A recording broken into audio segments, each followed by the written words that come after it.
what's up, Springfield? We are excited to share with you season 2 of Springfield Stories. Season 1 was amazing, and we were able to hear and share the stories and the journey of our neighbors right here in our community. Season 2, we have more great stories for you to hear, because we all have a story. We all have an authentic story and a journey, and when we share those stories, it increases our capacity to show compassion, bring unity, and even encourage one another here in our community. So check out this story from one of your neighbors.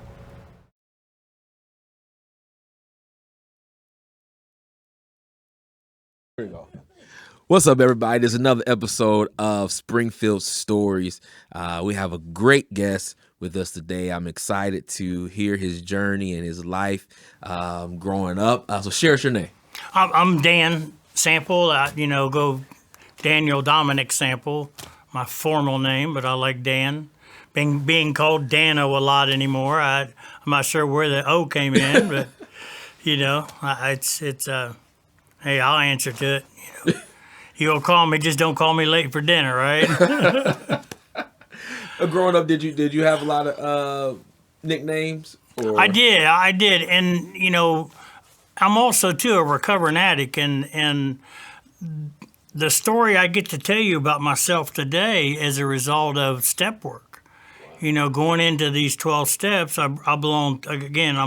I'm definitely a really good friend with Jimmy K. So it's like my life has transformed as a result of my recovery.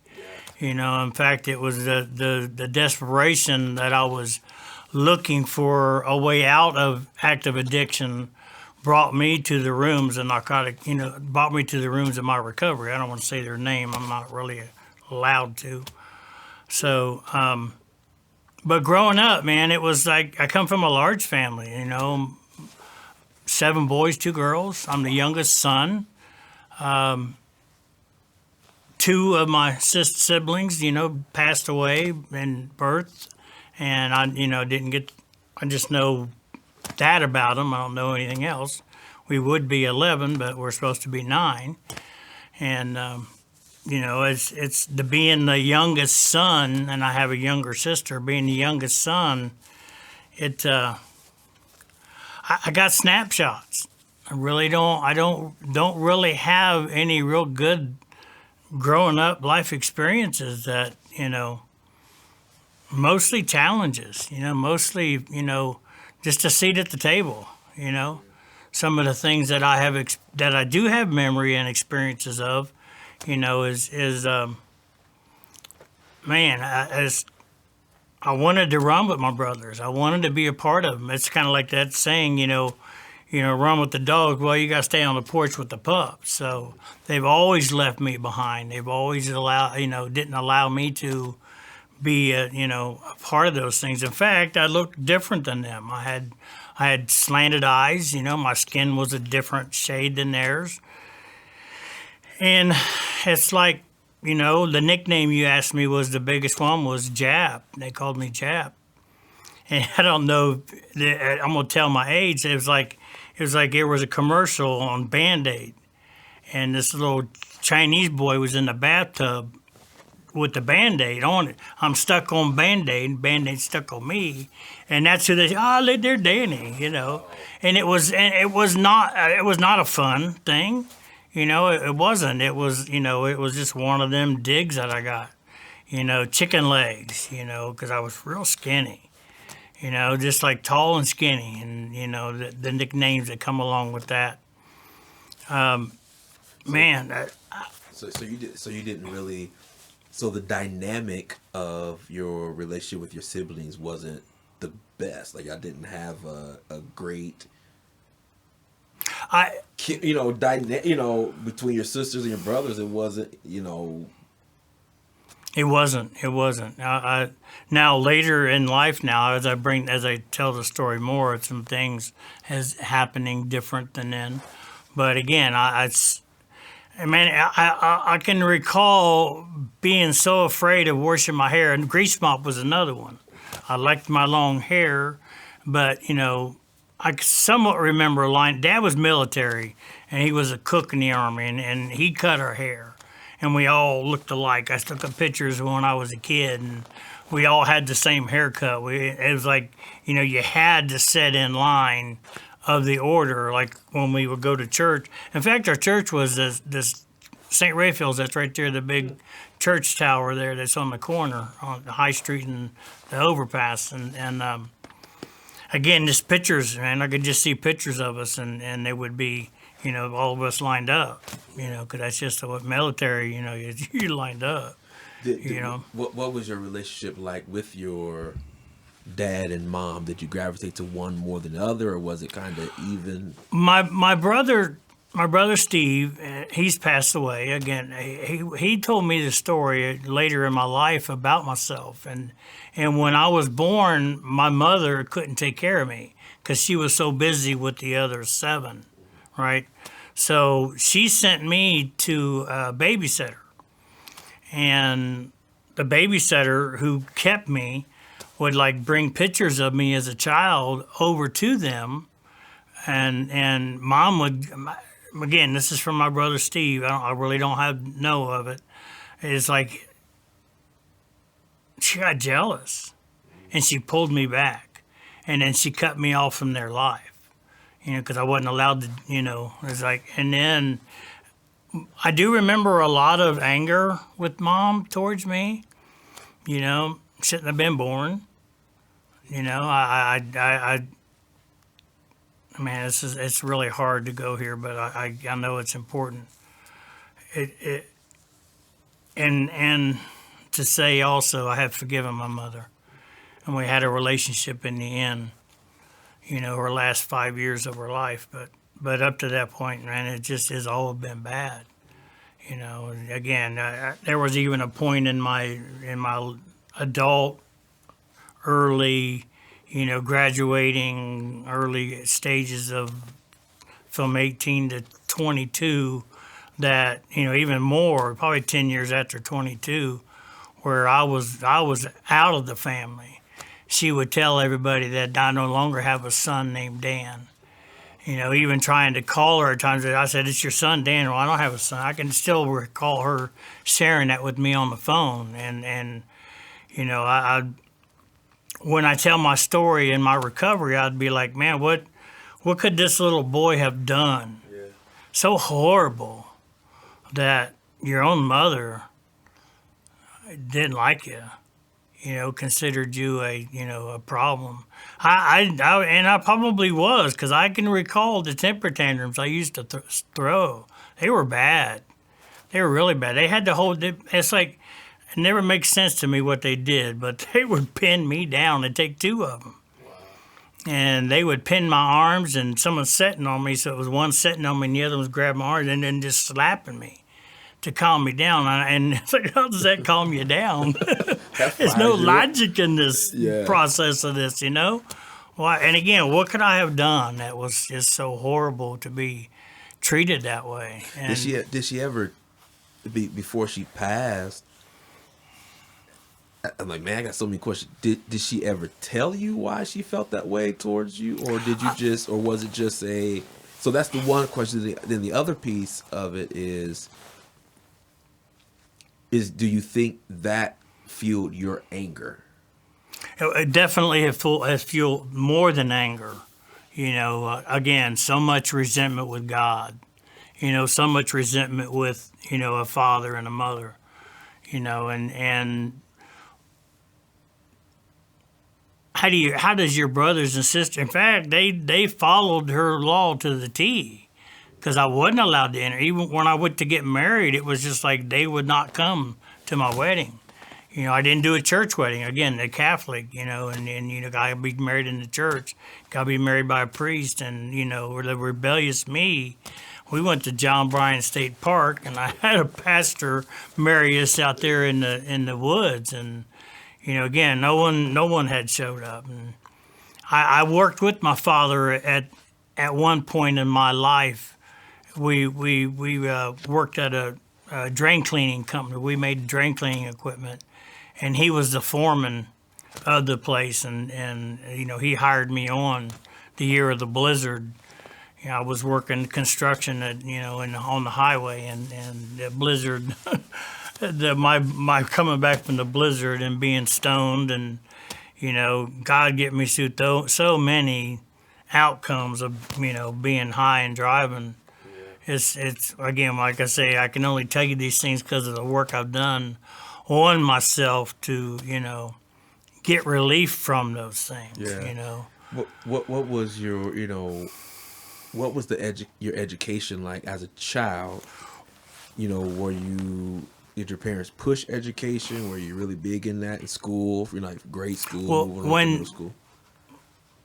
I was talking about before we started, it's like being in the Catholic school, and again, my father being a custodian, but he was also the disciplinarian. You know, he's the one that give out the whoopings for the nuns.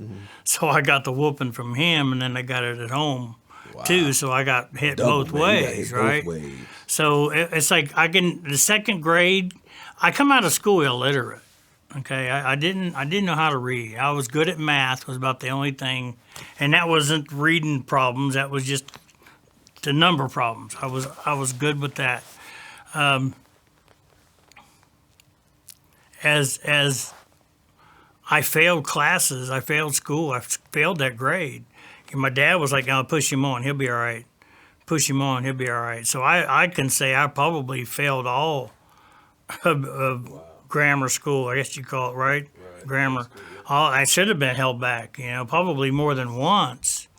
You know, I can remember maybe fourth grade, third, I don't know where they really start teaching you to read, but I can remember going to, you know, to class with special kids, you know, and being taught how to read, and the classmates were progressing.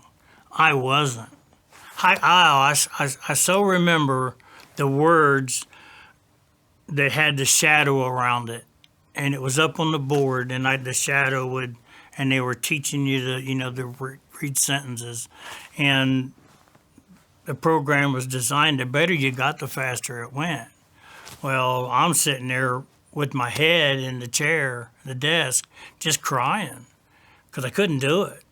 You know, I just couldn't do it. There was no way to do it.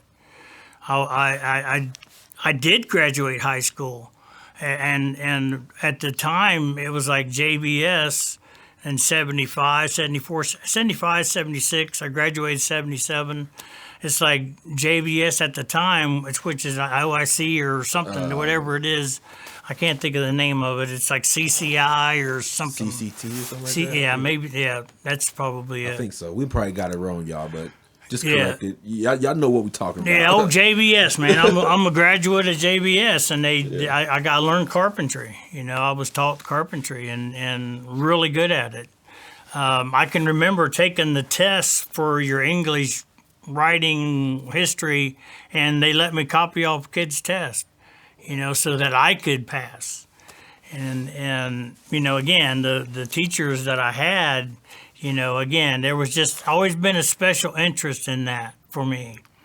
You know, going to St. Raphael's to the grade of 7th, they started charging for tuition at the Catholic school, and Dad had to pull the last 4 kids out.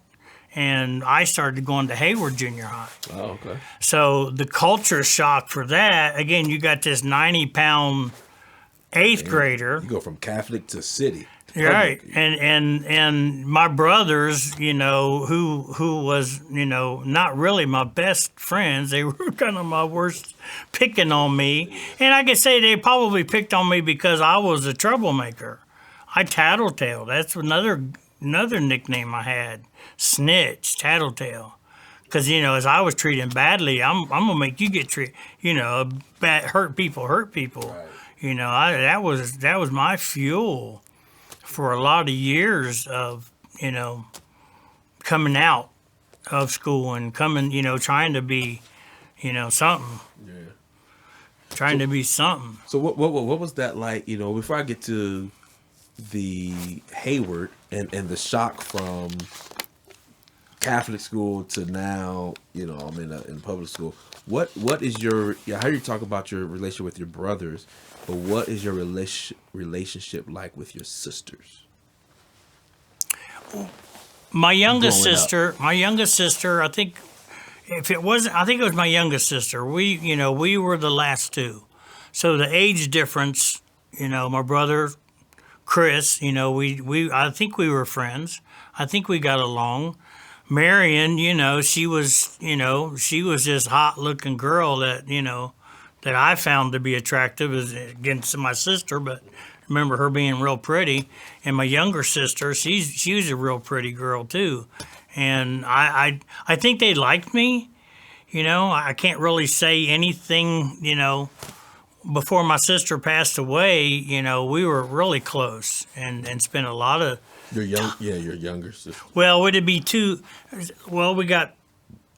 Am I allowed to say their names? Are you okay with that? It's your story, man. Okay, now I got Tom, Steve, Jim, John, Marion, Tim, Chris, me, and Kathy. So Marion was in there after John and before Tim. So she would have been like 3 in front of me or something like that. And again, I just remember her being a cool chick. My younger sister, the biggest memory I have of my sister Kathy is, and it was like the nightmares she would have at night, and being woke, a whole household up, just scared to death in her sleep. Somebody climbed on the roof and tried to get in, and it just took Mom and Dad and, everybody to get her settled back down to go to sleep. I remember sitting on the staircase, trying to get her to calm down, and she'd finally go to sleep. That's a snapshot of her that I have of a child. I don't have a whole lot more than that. I don't remember Christmases. I don't remember, again, I didn't want to remember, because it was a bad childhood for me. So it's for you was trying to block all that stuff out. Absolutely. Absolutely. Childhood. So, you go to Hayward. So you got this shock from Catholic school. Now I'm at Hayward, which is a complete culture shock difference. So pick us up from there and then move us up to high school and not necessarily just in education, but just life, where you were at, in life. When I started going to Hayward, it was the culture shock. Again, my brothers would pick on me like, "Oh man, these guys are going to beat you up. They go take your lunch money every day," and the stuff that they said was happening. I was that skinny white boy that came in, and the brothers was like, what you got, and happened to surrender it, being so scared, peeing my pants at the age of 8, and I don't know. The one thing I took carpentry while I was there, and I also had, I believe it was Mr. Stevens, who was the art teacher. And again, those are two of my favorite subjects that I got to, again, to be really do anything with that meant something to me. I can remember drawing very well, having that artist skill to what I was doing. The TV guide had that little picture in there that you draw it and send us in. I can always remember drawing the pirate really good, not having to trace it. Some of the siblings, some of the brothers, sisters would trace from coloring books. Yeah, look what I drew. I was like, I could do it without that, and it was pretty cool. I don't know whatever happened to that ability to draw. I got stick figures today. It's what I draw stick figures. Mostly a lot of stuff what I would, if I sit down and doodle, I will do like little landscapes, sidewalks and trees, houses and that kind of stuff. But yeah, what about you said you eventually graduated high school, so now bring us into the adulthood. Or man, let me start back up. How was high school for you? What was the challenges you faced in high school? A lot of the things that I wanted to do was play sports because my brothers were playing sports, and I would try out. I tried out for football. I got in there and Again, my brother was just like, yeah, he said, you're not going to be any good. I said, well, we want to do you as a tight end because I could run fast. I could jump high. And the first time I got hit, I was like, yeah, I'm done. You're not beating up on me. So I quit. It took you in high school. It took me Pee Wee football. Well, and it wasn't high school. That was back at the Pee Wee, not Pee Wee, but one of those years whenever I went out there. Baseball, same. See, this is why I love Springfield Stories, because you find something you have in common. When I was in Pee Wee football, man, me and my brother, I think it was for the Bears or something like that. I love playing football. I love watching football. I have nothing against it. But me being a professional football player or high school and stuff, that wasn't my thing. I got hit one time in Pee Wee football, and then I was so mad. I wanted to punch that dude. Like, and then I got to thinking, like, I'm not about to just play a sport and just voluntarily you just gonna keep hitting me.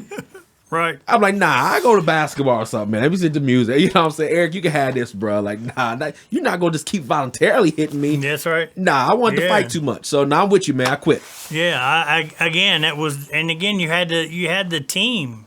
When you're on the football or you're into baseball or you're into soccer and things that I would love to do in the side yard, but try to go do it like that, man. I've quit everything.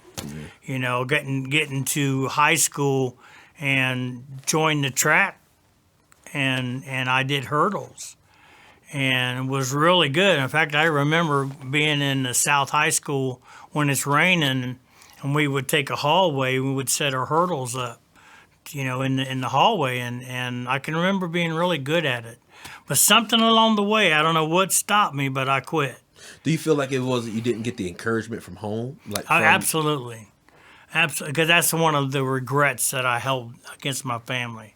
It's just like, why couldn't you have encouraged me? Again, I want to run with you guys, but I had to stay on the porch with the pups. And that was their famous saying. So I found myself, doing these things with kids that's, in the neighborhood. And I think I had the one Alan was the closest friend. He lived next door, but it was always one of them. I could stay the night at his house, but he didn't want nothing to do with staying the night at my house. So I've never had any friend whatsoever stay with me. I always had to go there, which I was cool with. I was okay with that. But my bicycle, that was me in the road, man. That got me away from home. That got me, into a whole nother world. Because I say to my kids and my grandkids, man, go ride a bike. You don't want to do that today. Somebody will grab you up and rape you or stab you or kill you. Because when my children were little, that's one of the biggest fears that was in the society of the world. You don't think we're grabbing kids. Yeah. Well, bring us into that world. So you mentioned you had gotten married, you have kids. So bring us into that life of how did that all come about? Okay. We know how kids had came never about, had never had a girlfriend. Mm-hmm. If I had a girlfriend, it was on paper. Dan plus whoever. Never had a date. Never. Again, I'm talking even at the age of 20. Never had a girl date anything. Again, there was some things that happened to me as a young boy growing up, maturing, right, coming into that manhood, and liking to do right. a certain thing without being too explicitive, which I received carpal tunnel as a result of it, if that'll tell you what I mean, right? And then my father had caught me. And when he caught me, he shamed me at the kitchen table. He shamed me in front of all of the children, everybody. What a sin that was. And I was going to be in purgatory for a long time as a result of my fleshly encounters that happened. So again, that was another thing. Like, well, I don't want to be with no girl, because if I did, then I would have to, Of course, not being able to do that, I'd become an expert at it, okay, in my eyes. So not having girlfriends. There was one girl that I liked at Hayward, but nothing ever matured from it. I was turning 21, and my brother Tim was home on leave from the military, the Navy, and he's like, "Man, you're gonna go out and you're gonna get a girlfriend. Man, it ain't right you not to ever having a girlfriend or date or anything."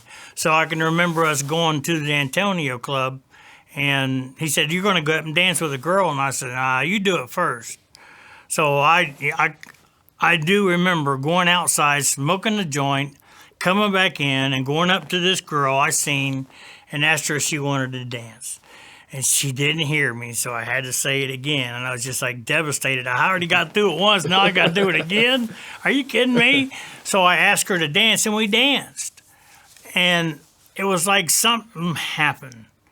I immediately had fallen in love with this girl. We were sitting at the bar, and we were kissing on each other like we knew each other our whole lives.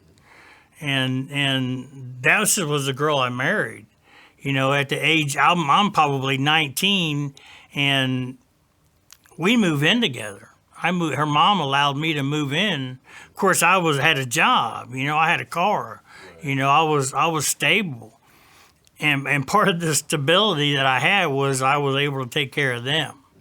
So I came into the role of, you know, the man of the house who could pay their bills and get them out of trouble. I came home one day, and she was my ex-wife, girlfriend at the time, live-in, whatever, was like, had a letter there for me and was hiding upstairs. And again, we've been living together. This is probably the third place that we lived together with her mom and that. And the letter had stated that, you know, she's not going to be turning 18, because I kept saying, "Hey, move, you know, you're going to be 18. Let's get our own place. Let's get out of this nightmare. You know, we could have a good living instead of having to pay all their bills." And the letter stated that she was getting ready to turn 17. She was only 16 when I met her in the bar. So, and we're living together. We're having sex together, and I'm a 19-year-old. If I do the math, she's 5 years different. So whatever that age difference is, from, you know, 16 to 21, that number there, you know, I was probably 20 and she was turning 17, you know, whatever those numbers are. And it was like, it's okay, you know, we're going to be okay. I got you on this, you know. Did she lie about her age? She lied about her age. Got you. Our relationship started in a lie, because when we were at the bar, she told me she was 18. Otherwise, how else would she be in the bar? Yeah. If she wasn't, you know. So to you, that just made sense. You know, you're in the bar. You say you're 18. You know, that just made sense. Again, 18. You know, I'll live in with you. You're 18. You're old enough to say we know that and stuff. And it was just like, nope. She missed a period. We thought she was pregnant, and her family owned a restaurant or ran a restaurant or whatever, and I got off from work and went there, and there was like 15 people there, and they were all relatives, and they had a shotgun wedding on me planned. Like, you gonna make something out of this. You're not gonna just get her pregnant and you know, run away. And I'm like, I'm all in, you know. Now, we didn't get married till she did turn 18, and that was the arrangement that was there. So we turned she no sooner turned 18, you know, we got married, and probably within 2 years we had our first child. You know, another 2 years we had another child.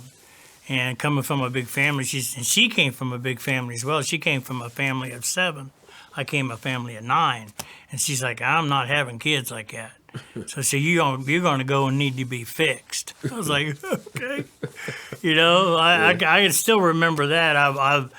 It was like I drive myself to the procedure, and I had to drive myself home from the procedure, you know, because I don't know, man. The marriage that I fell into and the relationship that I felt, you know, was just all caretaking. You know, I was always taking care of somebody else. me and my needs, or and I'm not saying that I didn't get my way with things, because I did, because all that stuff that I wasn't allowed to do as this little dirty little sinner, right? Now I'm married, I'm able to do, and the switch that turned that on with my wife was just like really, really bad.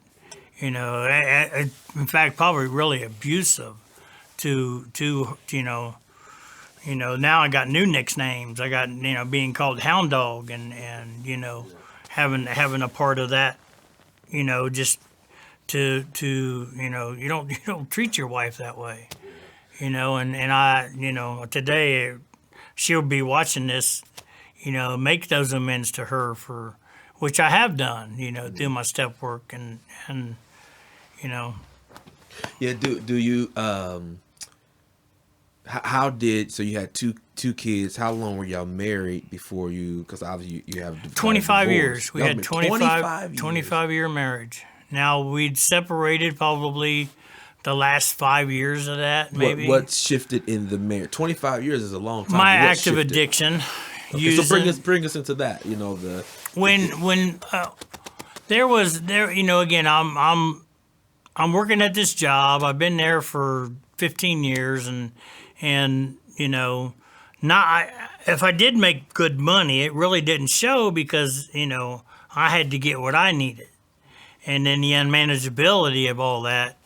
I'm raising these girls, man. I can recall, us living in like maybe 13 homes within their first 15 years of their life because of being evicted, gas being shut off, light being shut off. It's just like Christmas come around the first of the year that I was being evicted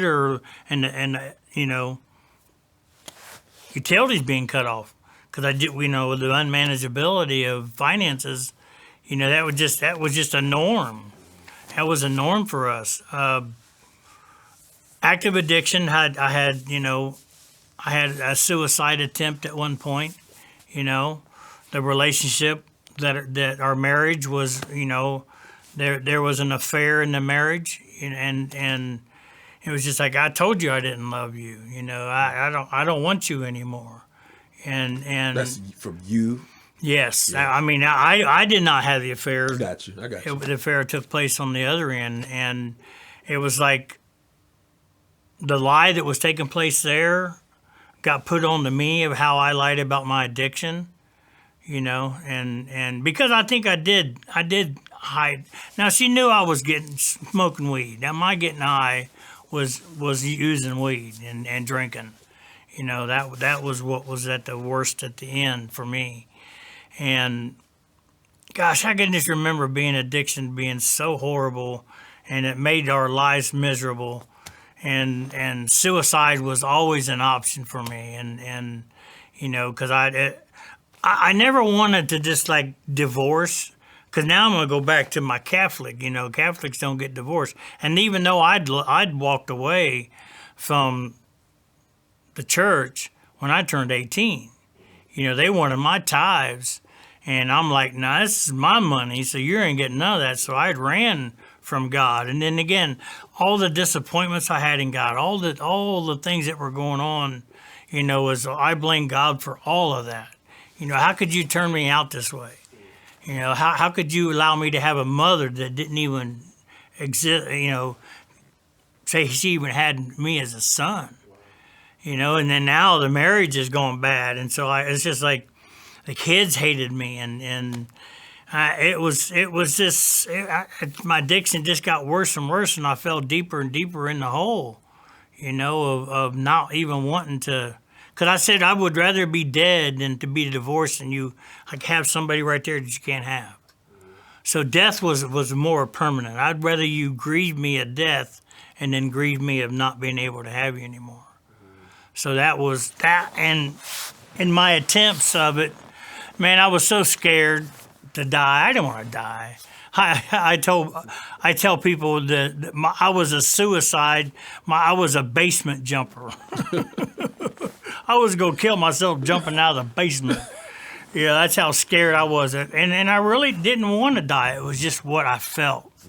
You know, it was just I think I loved life, you know, which I do today. You know, again, that thing that was inside of me that was just begging to come out. Yeah.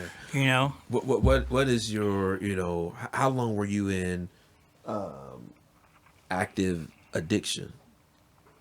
I started getting high when I was 17 at school, at the vocational school I went to.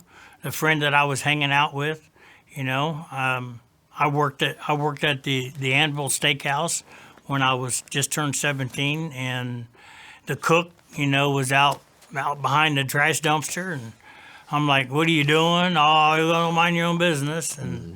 And the next night it was just like, "Okay, here, let's go for a ride," and that was like my first joint I Introduction. ever smoked. Wow. And then that again catapulted all the other things with that. Wow. What you mentioned that, you know, the relationship with your daughters, you know, they didn't really, you didn't have a great relationship with them because of the addiction. So once they became older, did that carry over to their adulthood, or Yes, even after the divorce? It did for my oldest daughter. Okay, it did for my oldest daughter. One of the things that had happened to her, and you know, again, there's real bad blood there right now. I mean, like right now, live bad, and I really don't want to put a lot of the story of that out, but she was like living with the guy, and she was pregnant, and 17, 18 she was, and this guy did not want to be a father, so he was cutting up pills and putting it in her food, trying to make her miscarriage the baby, and or kill herself. You know, it would kill her. And you know, it's like she had called me, and I had one of these crazy phones that I was in Yellow Springs at a meeting. She said, "Dad, don't be mad." I'm like, "What do you mean?" And the phone kind of went goofy. Well, he's putting this stuff in my cereal, you know, wanting me to drink the milk and doing all these things. Like, it's like, you know, he's trying to kill the baby. And I said, "Well, call the police." He won't let me at the phone. So I'm like, I'm on my way home, to where she lived. And I called the police. And I said, "Hey, my phone's acting up. I can't hear you, but I know you can hear me." And my daughter's at an apartment on North Limestone. She just moved there. I don't know the address. I don't know where. I just know that, you know, the name of the place it was. And I gave that to her, and got back in town, and the police were there, the ambulance was there, and I'm going inside. And he just was looking at me like, "Man, I'm just not ready to be a dad." And I started going after him. And the policeman was like, "Dan, go back outside. Mr. Sample, go outside. You know, we got this. We take care of things." And it was just like all I could do, you know, to not, you know, act out on that. I mean, man, that's hard, man. Even now, being a father, man, as you was talking, man, I was just trying to play that in my head. Like, yo, if either of my daughters, you know, called me with that, man, like how. I wish there was like a special a law that you can get away with as a father, you know, just to like, yo, let me just lash out for 1 minute, you know what I'm saying, and not worry about any repercussions. Because, man, as a father, that's with any of your children, you know, but especially with your girls, man, it's like, just be honest, man. I just don't want to be a dad. You know what I'm saying? But you got to go through the whole cutting pills, and that could possibly kill my daughter and kill my child, my grand. It's like, come on, man. Just say you just didn't want to be a dad, and move on, and then, you know, let Right. new life, man. Right. But Well, nothing come as a result of it, because it's like the paperwork and the arrests and all that kind of stuff just went like, you know, he got downtown, admitted what he did, the lawyer got him out, and nothing become of it because they had a stack of papers so big that we were in the bottom. And Victims Against Crime called us almost 9 months later. You know, the baby's born by now. And, you know, I can remember us going to court, you know, and the baby was, my grandson was born. Yeah. Wow. But he got off. He got off scot-free, What is that? Wow. Wow. It was horrible. It was a nightmare. Yeah. I'm in recovery. I'm I was trying gonna say, to. were you in recovery at this time? I'm in recovery. I'm trying to be a good boy, right? I got guys coming to me at the meetings like, "Oh man, we'll take care of him for you. I'm dying. My kidneys are failing, and I'm ready to So they just die. ready- I'm gonna come and take care of him for you." And I said, "Man, you can't come at me with that. You just can't. You can't put me in that position, because I don't want to be that guy." Again, the growing up, man, just the violence that I had. I was probably a child due for Rutland or something to help you get you out of the whatever it was that I had, the disorder that was within me. And I found the weed, man, which allowed my life to change. I was a decent human being in my eyes, but then addiction had another course for me, right? I don't know, man. I think as a result, my daughter had somewhere in there had a resentment with me as a result of some of the things that took place. The PTSD as a result of hers, and then and scoliosis surgery after, before a child was born and all the, when she would turn 18 and, a lot of things that went on in that area and the medicine. She wasn't allowed to take anything. It just wanted Tylenol with having the, scoliosis surgery. And with the stuff they started giving her from the PTSD of this boy trying to kill her and the baby, she got addicted to what she was doing. And then her addiction just took off, and destroyed her life. Wow. Several suicide attempts, failed attempts, Narcan and everything that, and I love you, Jackie. I really do. And, the things that has happened between us, I forgive you for. And one day you can forgive me. And that's kind of like something that we were talking about at the prayer service we had at church. And, to not go into all the details of those things, man, but it's just like for the last maybe 4 years or so, not having a relationship with my daughter as a result of the things that took place from active addiction on her part, me being in recovery. We got into recovery together. She came in, and it was like, the outspoken person I am, that she felt like she couldn't recover with her dad there. Live up to my expectations and the people's expectations of me. I know we're in an anonymous program, but it's just like the heart has changed from my recovery and from God. My last suicide attempt and my last usage was like, I just, please just let me die. And again, recovery got a hold of me. I remember going to the priest and said, "Man, I don't want to live like this anymore." He said, "What's wrong?" I said, "Well, I'm abusing drugs."